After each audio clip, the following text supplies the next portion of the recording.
नमस्कार, मैं ऋषि। आज हम कविता के बारे में जानेंगे कि कविता क्या है, कविता की क्या सार्थकता है, कविता मानव के जीवन को कैसे प्रभावित करती है।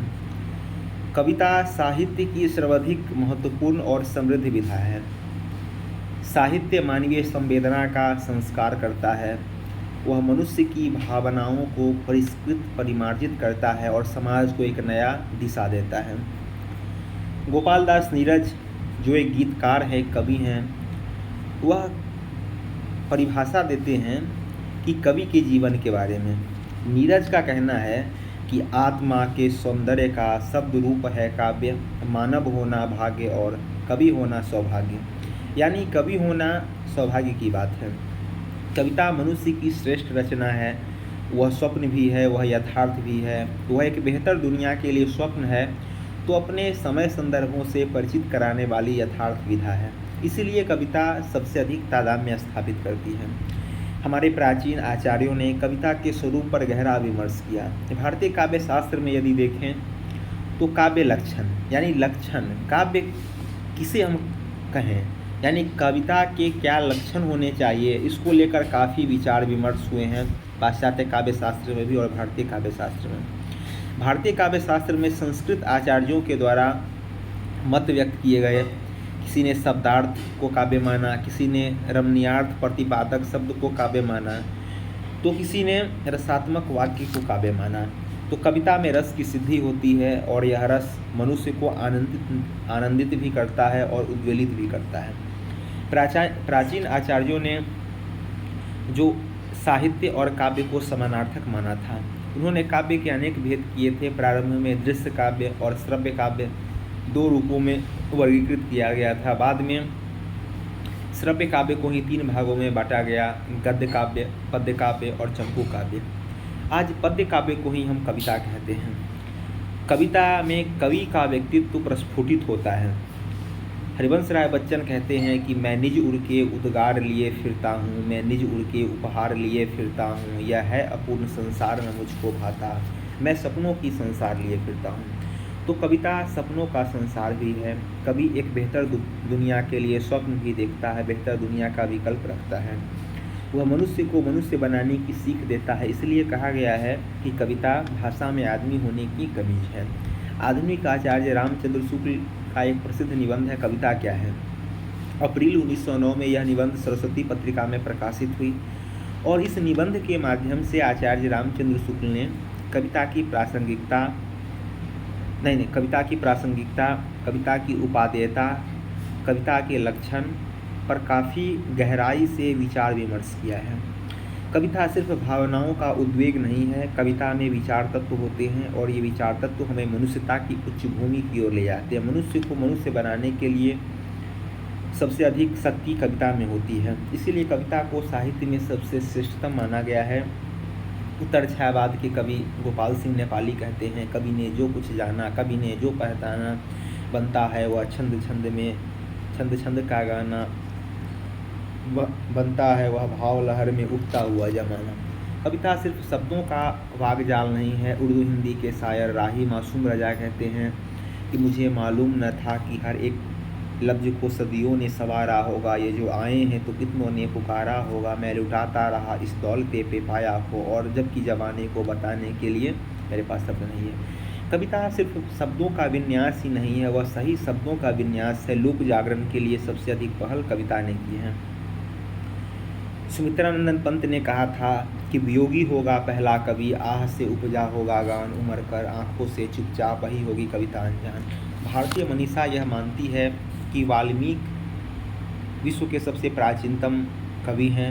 वाल्मीकि के हृदय में जब शोक जागृत हुआ तो वह क्रोध का रूप धारण कर लिया, और जब वह क्रोध का रूप धारण कर लिया तब कविता का जन्म हुआ। पाश्चात्य मान्यता के अनुसार तोमर विश्व के सबसे प्राचीनतम कवि हैं और इलियड और ओडिसी के माध्यम से कविता के स्वरूप को वह जनमानस के सामने रखते हैं। तो कविता का उद्देश्य सिर्फ मानव का जीवन, मानव के जीवन को सुखी, समृद्ध और समन्वयशाली बनाना है। भवानी प्रसाद मिश्र जो गांधीवादी लेखक हैं, वे कहते हैं कि फूल लाया हूँ कमल का, क्या करूँ इनका पसारे, आप आंचल छोड़ दो तो हो जाए जीवन का। कवि अपने मानस से जब संवाद करता है, जब वह बाहर की हकीकत को देखता है, तो उसके मन के भीतर संवेदना रूप ले लेती है और वह उस संवेदना को जब भाषा का परिधान पहनाता है, सही शब्दों का परिधान पहनाता है, तब कविता का जन्म होता है। साहिर लुधियानवी कहते हैं कि दुनिया के तजुर्बों ने हवादिस की शक्ल में जो कुछ मुझे दिया है लौटा रहा हूँ मैं। दुनिया में जो दुर्घटनाएं होती है, वह दुर्घटनाएं ही कवि के मानस को उद्वेलित करती है और उस उद्वेलन की प्रतिक्रिया के स्वरूप ही कविता का जन्म होता है। धूमिल हिंदी के एक प्रमुख कवि हैं और उन्होंने जनता के दुख दर्द को, जनता के एक आलाप को अपने कविता में पिरोने का काम किया है। उनकी कविता राजनीति पर व्यंग करती हुई कविता है। उनका एक अलग प्रजातंत्र है, वे संसद को जगाने की बात करते हैं। धूमिल कहते हैं कि कविता भीड़ में किसी बौखलाए व्यक्ति का एक आलाप है। कविता के माध्यम से हम सभ्यता के विकास यात्रा को जान सकते हैं। कविता के माध्यम से हम एक सुंदर भविष्य की परिकल्पना करते हैं और उस परिकल्पना की ओर अपना कदम उठाते हैं। कवि क्या करता है? कवि कल्पना करता है, वह निर्माण करता है, वह रचता है, वह बसाता है। बसा दो एक नया संसार, करो मुझसे तुम प्यार। वह एक नया संसार बसाने की वकालत करता है।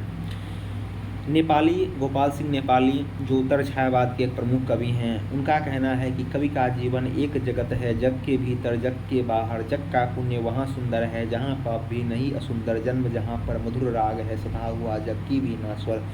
मरण वहाँ करुण गीत है, छिपा हुआ जग की वीणा स्वर। कविता है कवि हृदय क्षितिज पर बालारुण का गाना, जीवन की प्राची में उठकर मधुर मधुर मुस्काना। कविता हमारी आस्था को, हमारे संकल्प को घनीभूत करता है। कविता हमें जगाती है। एक समय था जब मंचीय कविताएं होती थी। उस समय कवि सम्मेलन हुआ करते थे। कवि सम्मेलन में महत्वपूर्ण कवि आते थे और वे अपनी राग रागनियों के माध्यम से जनता को जागृत करते थे, उनका स्वस्थ मनोरंजन करते थे। जब देश गुलाम था, तब हिंदी कविता ने इस देश की जनता को जगाने का काम किया। हिंदी कविता ने इस देश की जनता को बताया कि हमारा देश जो है वह ज्ञान का प्राचीनतम केंद्र है, हमारी सभ्यता एक गौरवशाली सभ्यता है। तो जनता में राष्ट्रीयता के स्वर को जागृत करने का काम भी कविता ने किया है। जयशंकर प्रसाद के नाटकों में यदि हम देखें तो कई ऐसे गीत आए हैं जो गीत इस देश के जो विशेषताओं को, इस देश के वैभव को रेखांकित करने वाला गीत है। अरुण यह मधुमय देश हमारा, जहाँ पहुँच अनजान क्षितिज को मिलता एक सहारा। जयशंकर प्रसाद ने चंद्रगुप्त नाटक में नागराज छंद जैसे दुर्लभ छंदों का उपयोग किया है। हिमाद्रि तुंग श्रृंग से प्रबुद्ध शुद्ध भारती, स्वयं प्रभा समुज्ज्वला स्वतंत्रता पुकारती। कविता हमें जगाती है, हमें जागृत करती है। साहित्य की अन्य विधा भी हमारा मनोरंजन करती है, हमें जगाती है। लेकिन कविता सर्वाधिक महत्वपूर्ण और सर्वाधिक प्रभावकारी है। जब चीन ने इस देश पर आक्रमण किया, चीनी सेना काफ़ी मजबूत थी, संख्या बल भी उसके पास ज़्यादा था। तो चीनी सेना का आक्रमण होने जब हुआ इस देश पर, हमारा देश हार गया। राजनेता बाद में जगे, कवि पहले जगे।